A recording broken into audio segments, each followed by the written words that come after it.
یہ صدائے حریت جموں کشمیر ہے۔ کشمیر اپ ڈیٹ کے ساتھ ابن سلام۔ مقبوضہ کشمیر آج 86ویں روز بھی بھارتی جابرانہ پابندیوں کے باعث دنیا سے منقطع رہا۔ اس دوران سب ٹھیک ہے کا بڑا ڈرامہ رچاتے ہوئے بھارتی حکومت نے من پسند اراکین یورپی پارلیمنٹ کے ایک وفد کو سری نگر پہنچا دیا۔ وفد نے حالات کے اصل شکار کشمیری عوام سے ملنے کے بجائے بھارتی فوج کے کور ہیڈ کوارٹر میں بریفنگ لی اور قابض انتظامیہ کے حکام سے ملاقاتیں کی۔ یہ دورہ ایسے موقع پر کرایا جا رہا ہے جب 60,000 کے لگ بھگ کشمیری طلبہ کو امتحانات میں حاضر ہونے کے لیے مجبور کیا گیا ہے۔ بھارتی حکومت طلبہ کی اس امتحانی سرگرمی سے بھی حالات کی بہتری کا تاثر دینا چاہتی ہے۔ دریاسنا یورپی اراکین پارلیمنٹ کے دورے کے موقع پر کشمیری عوام کی طرف سے مکمل ہڑتال کی جا رہی ہے۔ موجودہ حالات میں چند گھنٹوں کے لیے دکانیں کھولنے کے معمول سے بھی اجتناب کیا گیا، جبکہ دوسری طرف پابندیوں کے باوجود سری نگر میں نوجوانوں نے سڑکوں پر نکل کر مظاہرے کیے۔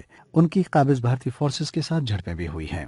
رکنی یورپی پارلیمنٹ کرس ڈیوس نے انکشاف کیا ہے کہ ان کی طرف سے آزادانہ طور پر حالات کا جائزہ لینے اور کشمیریوں سے ملنے کی شرط عائد کیے جانے کے بعد ان کے دورے کی دعوت ہی واپس لے لی گئی۔ انہوں نے کہا ہے کہ وہ مودی حکومت کے PR سٹنٹ کا حصہ بننے اور سب ٹھیک ہے کا تاثر دینے کے لیے تیار نہیں ہیں، اور یہ واضح ہے کہ کشمیر میں جمہوری اصولوں کی بے خونی کی جا رہی ہے۔ یہ امر قابل ذکر ہے کہ دہلی پہنچنے پر 4 اور اراکین یورپی پارلیمنٹ نے اس ڈرامے کا حصہ نہ بنتے ہوئے سری نگر جانے سے انکار کر دیا۔ یورپی اراکین پارلیمنٹ کو سپانسرڈ دورہ کرانے پر بھارت کے سیاسی اور عوامی حلقوں میں سوالات اٹھائے جا رہے ہیں۔ اپڈیٹ ختم ہوا۔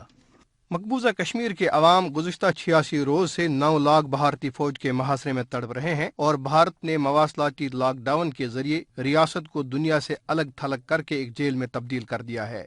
بھارت جہاں کشمیریوں پر مظالم کے پہاڑ توڑ رہا ہے، وہاں عالمی رائے عامہ کو گمراہ کرنے اور کشمیر میں امن کا تاثر دینے کے لیے مختلف حربے اختیار کر رہا ہے۔ یورپی پارلیمنٹ کے چند ارکان کو کشمیر کا دورہ کرانا اس سلسلے کی ایک کڑی ہے۔ اس حوالے سے سنتے ہیں حریت فورم کے نمائندے اور حریت کانفرنس آزاد کشمیر شاخ کے رہنما سید فیض نقشبندی کی گفتگو۔ انڈیا نے مینیج کر کے ان یورپین یونین کے ممبرز کو مقبوضہ کشمیر لے گئے تاکہ ایک امپریشن ہو کہ وہاں پر سارا کچھ نارمل ہے۔ اگر انڈیا اتنا ہی ان کی نیت صاف ہے تو یونائٹڈ نیشن کے فیکٹ فائنڈنگ مشن کو پچھلے 2 سال سے انڈیا نے کیوں روک رکھا ہے؟ امریکن جو سینیٹرز ہیں جو ریسنٹلی دہلی گئے تھے ان کو کیوں روکا گیا؟ یہ یورپین یونین کیا یہ وکٹمز کے پاس چلے جائیں گے؟ کیا یہ APHC لیڈرشپ سے ملاقات کرے گا؟ نہیں، بلکہ یہ سارا مینیجڈ ہے۔ یہ اس کا پیچھے انڈیا کا صرف ایک امپریشن ہے کہ نارملائز کا ایک امپریشن ان کو دینے کے لیے یہ سلیکٹڈ لوگوں کو مل رہے ہیں۔ اگر بھارت کے پاس چھپانے کے لیے کچھ نہیں ہے تو پھر اس کو اقوام متحدہ اور انسانی حقوق کے عالمی اداروں کو دورہ کشمیر کی اجازت دینی چاہیے تاکہ وہ خود حالات کا مشاہدہ کر سکیں۔